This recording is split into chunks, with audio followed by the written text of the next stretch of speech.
Hi guys! Welcome back to my new video. ఇవాళ వచ్చేసి మా కాలేజ్‌లో cultural and traditional day celebrations అనమాట. నేను మార్నింగ్ లేవగానే మా నాన్న నాకు బండి ఇచ్చి పెట్రోల్ కొట్టించుకొని రమ్మన్నాడు. నేను పెట్రోల్ కొట్టించుకొని వచ్చేసరికి మా అమ్మ అయితే ఇంట్లో దోశలేస్తుంది.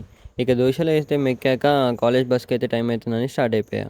స్టాప్‌కొచ్చి బస్ కోసం వెయిట్ చేస్తుండగానే బస్ అయితే వచ్చేసింది. బస్‌లో అలా టైం పాస్ చేసుకుంటూ కాలేజ్‌కి అయితే వచ్చేసా. కాలేజ్‌కి రాగానే ఫస్ట్ మనకి చింటూ బ్రో కనిపించాడు. వాడితో కొద్దిసేపు అయితే టైం పాస్ చేశాక క్లాస్ లోపలికి వచ్చేసాను.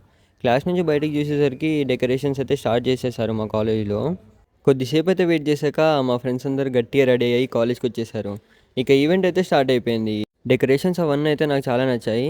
కొద్దిసేపు అయ్యాక మా బ్యానర్ లాంచ్ అయితే అయింది. బ్యానర్ లాంచ్ అవ్వగానే మ్యాండేటరీ ఫ్లాష్ మాబ్ అయితే స్టార్ట్ అయిపోయింది. ఫ్లాష్ మాబ్ ఎందుకుందంటే ఇవాళ కల్చరల్ ఇంకా ట్రెడిషనల్ డే కాబట్టి ఫ్లాష్ మాబ్ స్టార్ట్ చేశారు. అలానే అక్కడనే కూర్చొని కొన్ని పర్ఫార్మెన్స్ అయితే చూసాము. అండ్ ఇంతలోనే ఒక హాఫ్ అన్ అవర్ అయితే బ్రేక్ ఇచ్చారు. మాకు ఏం చేయాలో తెలియక క్యాంటీన్కి అయితే వచ్చేసాము. క్యాంటీన్లోనే కూర్చొని నేను అయితే ఒక క్యాంపా కొట్టేసా.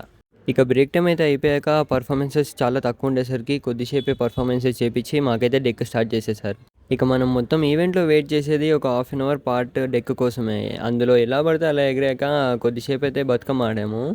ఓసిరామలం పాట వచ్చేసరికి అలా బతుకమ్మ ఆడి టైం అయిపోయిందని మమ్మల్ని అయితే డిస్పర్స్ అయిపోమన్నారు. ఈసారి అయితే ఫుల్ ఎంజాయ్ చేసేసరికి నా ముఖం చెమటతో నిండిపోయింది.